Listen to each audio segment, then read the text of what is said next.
Les premiers ministres des provinces sont réunis à Ottawa aujourd'hui et pour François Legault, il s'agit de sa dernière rencontre du Conseil de la Fédération. On ne sait toujours pas qui représentera le Québec autour de la table l'an prochain.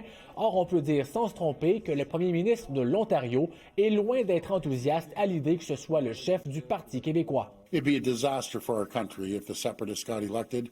It's as simple as that. Ce serait un désastre si les séparatistes gagnaient l'élection, estime Doug Ford. Folks, remember that.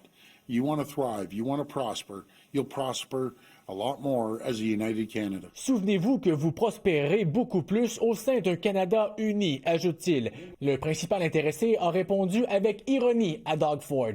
Moi, quand Doug Ford parle, je vois aucune raison de mettre en doute qu'il parle parce qu'il aime le Québec, puis qu'il travaille uniquement pour les intérêts du Québec. Je suis un vieux fan des cyniques.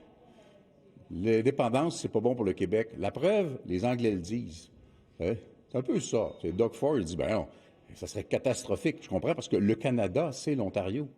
Or, il n'y a pas que le Québec qui est une source de préoccupation pour le fédéral concernant l'unité canadienne. On parle de séparation en Alberta également. Et afin de calmer ces discussions, Mark Carney a réuni la première ministre de l'Alberta, Danielle Smith, et le premier ministre de la Colombie-Britannique, David Eby, afin de faciliter un dialogue entourant la construction d'un nouvel oléoduc vers le Pacifique. Or, M. Eby maintient ses réserves.